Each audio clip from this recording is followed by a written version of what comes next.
La necesidad es la característica natural del comportamiento del ser humano. Cuando el estado de conciencia yo soy, el que somos permanente, encarna en la condición de ser humano, se identifica con esta condición transitoria y asume todas las características de la condición humana y de este mundo. Acepta y asume las restricciones y las demandas que el mecanismo humano le impone. Los primeros años de la vida cronológica nos la pasamos aprendiendo a ser seres humanos, aprendiendo esto de ser humano y aprendiendo a sobrevivir en esta realidad. La condición humana está caracterizada por la necesidad. Necesidad de alimentos, necesidad de hidratación, necesidad de oxígeno. Es el látigo motivador que nos impulsa a vivir. La otra cara es el miedo. El miedo es el rechazo a la muerte y que sirve como motivador para empujarnos a la acción. De lo contrario, nadie haría nada.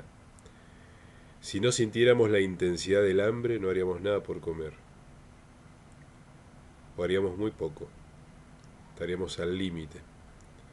Si no sintiéramos la intensidad de la sed, del sueño, en fin. La primera parte entonces del transcurso cronológico de esta vida, mientras el cuerpo humano se va desarrollando y se van despertando las cualidades y las habilidades naturales del ser humano, vamos desarrollando esta identidad de ser humano que llamamos el yo-ego, y que está regido, como estoy diciendo, en la necesidad. Como dije en el video anterior, este mecanismo humano, que naturalmente sale a la lucha, a dar batalla para conseguir lo que necesita porque de lo contrario muere, y siente un profundo rechazo a la muerte, y que es eso lo que lo impulsa a la vida. Este mecanismo es utilizado para generarnos necesidades que no son tan necesarias.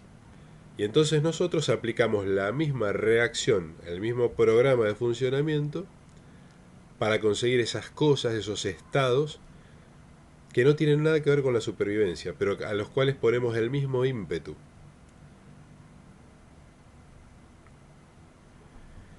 Y eso es lo que genera un estado de tensión exagerado que nos densifica fuera del equilibrio y nos corre de la senda evolutiva.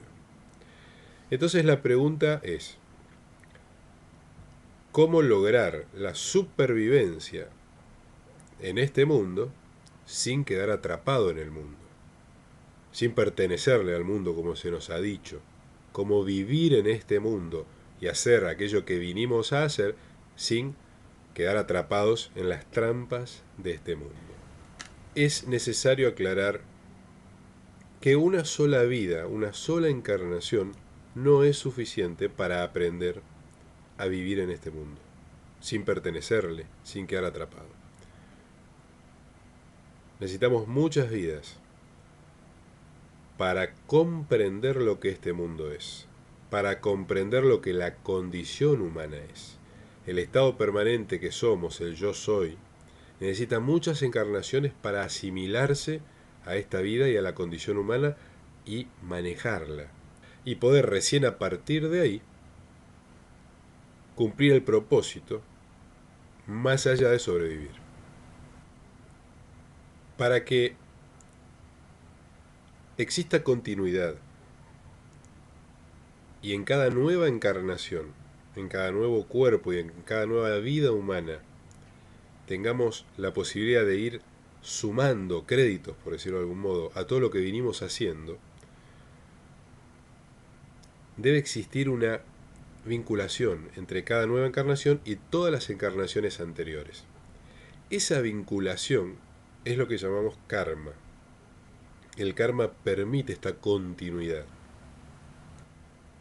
Porque el karma nos va a poner en el camino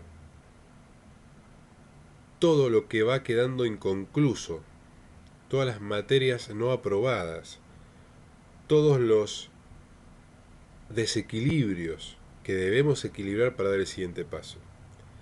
El karma, por ley de causa y efecto, va a ponernos siempre enfrente el efecto de todas las causas de las vidas anteriores y de esta misma vida.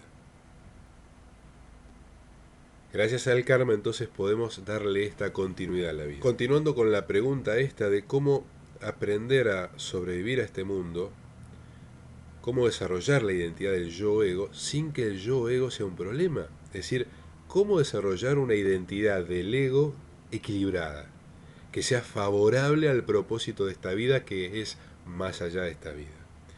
Cómo desarrollar una identidad de yo-ego que esté en armonía con la identidad del yo-soy permanente, que es lo que a mí me interesa, que es lo que yo soy en realidad. El primer paso que debemos dar en esta respuesta es el siguiente.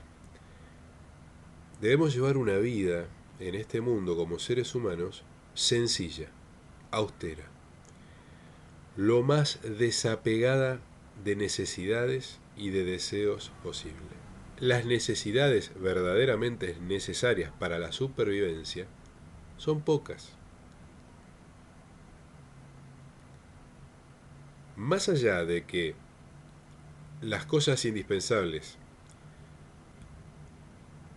están en poder de personas que tienen como intención complicarnos la vida y la supervivencia para que nunca salgamos de ese estado de luchar por la supervivencia,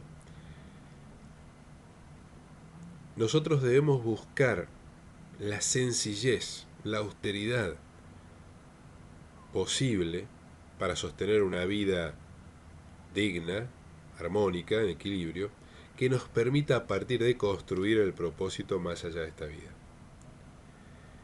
Es decir, debemos estar apegados a las necesidades indispensables y nada más, como necesidades, y luego enfocarnos en lo que verdaderamente es lo importante de esta vida.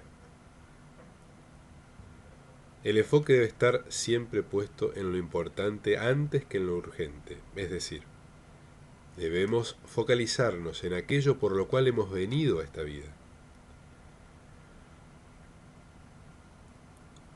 Y las urgencias que van surgiendo del día a día son secundarias, porque quien no se ocupa de lo importante es como si no hubiera venido. Como dije en el video anterior, es un muerto en vida. El segundo paso en la respuesta hacia esta pregunta de cómo resolver la supervivencia y construir un ego equilibrado, y tiene que ver con este tema de la reencarnación y el karma que he mencionado, es liberar de nuestro campo vibracional todas las estructuras energéticas, muchas de las cuales tienen origen en vidas pasadas, que vibran en una densidad fuera del equilibrio, es decir, mayor a la que debería ser. Generalmente son traumas de vidas pasadas, son situaciones, son decisiones, son hechos que tienen que ver con vidas pasadas y con esta vida inclusive, que densifican y sostienen la densidad excesiva de nuestro campo vibracional. Y esto, por supuesto, resuena con circunstancias que están en su misma frecuencia, atrayéndolas, y resuena además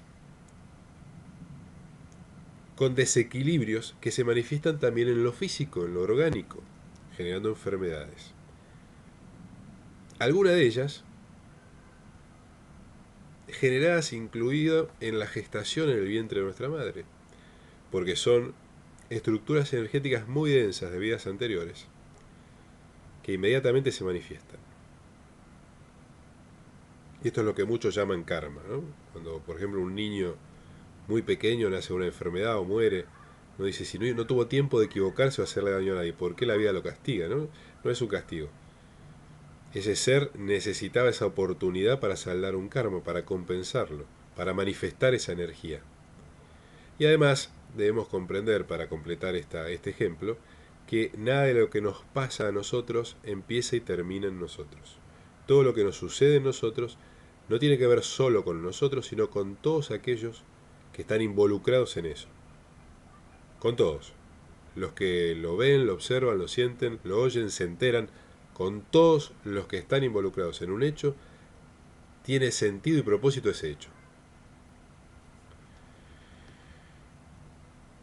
Entonces debemos liberar esa tensión exagerada, excesiva, que densifica de manera exagerada nuestro campo vibracional, enfermando el cuerpo o hasta el punto de enfermar el cuerpo físico, orgánico, como he dicho. ¿Y por qué sucede esto? Porque el cuerpo físico del ser humano es la manifestación de la identidad del yo-ego. El cuerpo físico, esto que tocamos y vemos en un espejo, es la materialización de la identidad del ser humano, del yo-ego. De acuerdo a la densidad que tiene que ver con el nivel de tensión que estamos ejerciendo en el yo-ego, nuestro cuerpo va a ser más o menos denso, siempre dentro de una banda, digamos, de densidad, de intensidad de densidad, donde podemos estar en lo más denso que se puede estar en la condición de ser humano, o podemos estar en lo menos denso en lo que se puede estar en la condición de ser. Por eso cuando tenemos pensamientos negativos, estamos siempre pensando en necesidades, en carencias, en los miedos, estamos densificando la energía del campo vibracional, nos estamos haciendo más denso, más denso, más denso, y estamos llevando el cuerpo, que es la manifestación de la expresión de vida ser humano, a un nivel de mayor densidad todavía.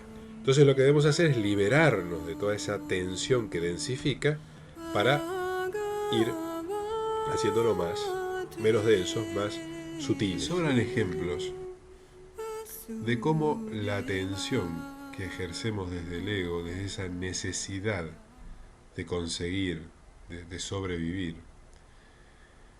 que es traducido no solo al hecho de sobrevivir en cuanto a mantener vivo al mecanismo humano, sino sobrevivir en una relación, sobrevivir en un empleo, sobrevivir en una identidad social, sobrevivir en un estado. La necesidad de sobrevivir entonces se manifiesta en todas estas formas o aspectos, ¿no? No solamente en la vida o muerte absoluta del cuerpo, sino, como he dicho, en las relaciones, vínculos, ideas, etc. Cuando nosotros empezamos a comprender este mecanismo en el cual estamos incorporados, nos damos cuenta que debemos ir liberando esas necesidades, liberando esos apegos, soltando, como se dice. Tal vez te haya pasado alguna vez, no sé, en un deporte, una actividad determinada, cuando lo haces compitiendo, cuando jugás el deporte que jugás, o un partido de cartas, lo que fuere. Cuando hay competencia, cuando hay necesidad de ganar, cuando hay lucha, hay tensión. Esa tensión generalmente juega en contra.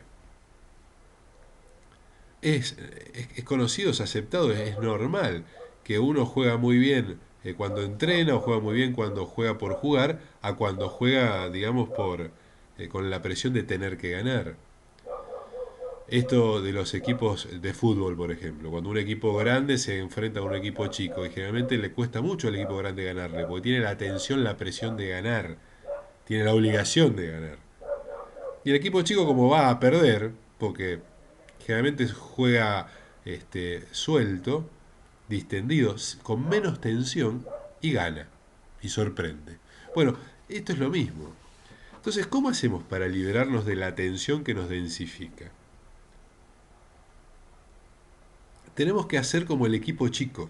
Tenemos que jugar el juego de la vida con la misma actitud que el equipo de barrio, el equipo chico, va a enfrentar al equipo grande. Cuando tenemos necesidad de ganar, estamos viviendo bajo una tensión que nos densifica.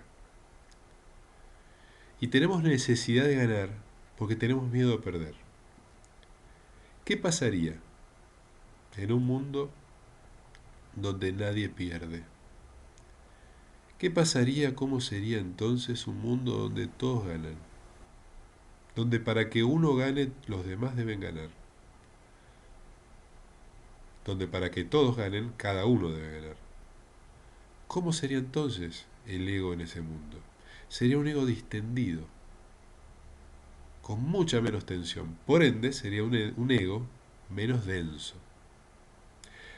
Sería una identificación individual todavía de sujeto, pero en otro estado de realidad. Esa liberación de tensión en este estado permitiría a su vez una liberación de tensión en la manifestación física de ese estado, en el cuerpo. Entonces el cuerpo del sujeto en ese nuevo estado más distendido, con menos tensión, sería un cuerpo menos denso,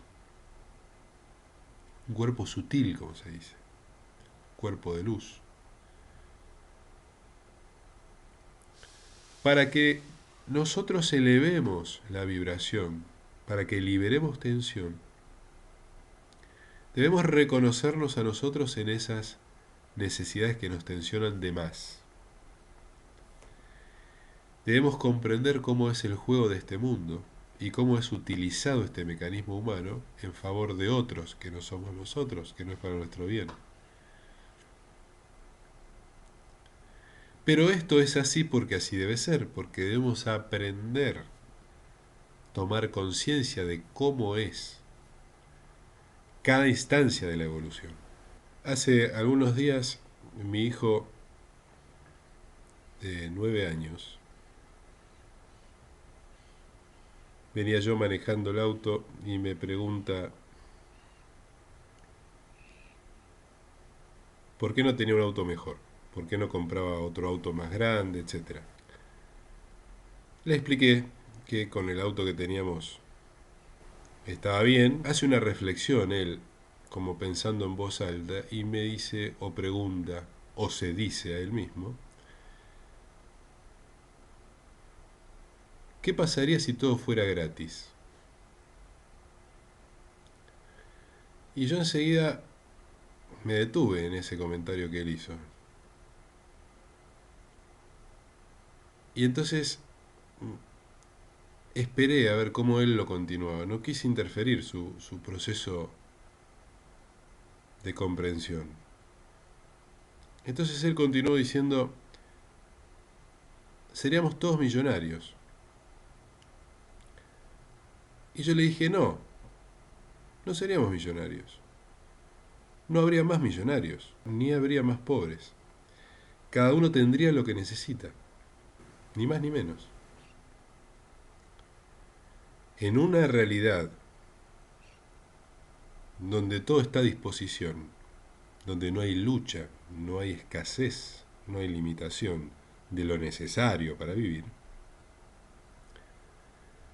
no hay necesidad de tener más o menos. Si todo fuera gratis, no habría millonarios ni habría pobres. Cada uno tendría lo que necesita y no habría más competencia por conseguir lo necesario, porque estaría disponible. Eso nos quitaría la tensión que surge de la necesidad de tener y conseguir. Y eso automáticamente nos ayudaría, nos empujaría a un nuevo estado de conciencia. Por supuesto, no todo el trabajo en el camino de la evolución depende del individuo. Sí depende que el individuo haga lo correcto. Debe favorecer. Pero también existen cambios que se deben dar a nivel colectivo. Y que se van a dar. Y que se están dando y se dieron siempre. La especie humana no es algo separado de la creación. Estamos inmersos en un sistema, en un todo, que está en movimiento permanente y en armonía. Nosotros estamos en armonía con ese todo. En este momento estamos a punto de cambiar a un nuevo estado de realidad. Por eso nos queda medio incómodo ya este nivel de realidad. Pero este nivel de realidad no es ni malo ni bueno, es lo que tiene que ser. Y así como hay quienes se abusan del hombre, hay quienes ayudan, guían enseñan al hombre. El hombre debe aprender a decidir, porque decidir es crear. Decidir implica noción, conciencia, conocimiento. Crear requiere conciencia, comprensión, conocimiento y responsabilidad. Si no tenemos la opción del error en este mundo, no podemos aprender a decidir, no podemos aprender a comprender la relación causa y efecto. Y este es el lugar perfecto para aprender esa relación. El ego nos enseña cómo es este mundo y nos permite vivir este mundo. Es necesario el ego, pero solo a los fines de manejarnos en este mundo para aprender a decidir, para aprender a crear, para comprender las leyes que rigen la vida, no solamente la vida humana, sino la vida en general, para despertar en conciencia y convertirnos en algún momento en co-creadores. Es decir, participamos en la creación ya no como criatura, sino como creador. En una empresa sería dejar de ser empleado sin decisión a pasar a ser gerente y a tomar decisiones. Es decir, en una mesa donde se deciden las cosas. Esto es lo mismo. Estamos dejando de ser, digamos, conducidos para empezar a conformar la mesa donde se conduce, donde se deciden cosas. Para lo cual hay que tener la experiencia de lo anterior, la conciencia y la noción, el conocimiento. Eso es lo que estamos viviendo y lo que venimos a buscar en esta realidad. Repasemos en nuestra vida, hagamos una introspección sincera, profunda, honesta con nosotros mismos. ¿Cuántas necesidades que generan tensión en nuestra vida, que de las cuales surge el deseo y el anhelo permanente que nos empuja en el trabajo diario? ¿Cuánto de todo eso es realmente necesario? El mundo va a cambiar, esta realidad va a cambiar hacia un esquema donde todos ganan. El nuevo esquema es un esquema en el que todos ganan, es decir, nadie pierde. Por lo cual va a desaparecer gran parte de la tensión que hoy nos densifica y nos mantiene en este estado de conciencia y de densidad, y que hace que nuestra manifestación física o corporal, natural, sea tan densa. Liberados de esta carga, liberados de esta competencia, esta lucha y la escasez, etcétera, etcétera, automáticamente vamos a sentir una liviandad, una elevación, que tiene que ir acompañada de un estado de conciencia coherente con esa elevación.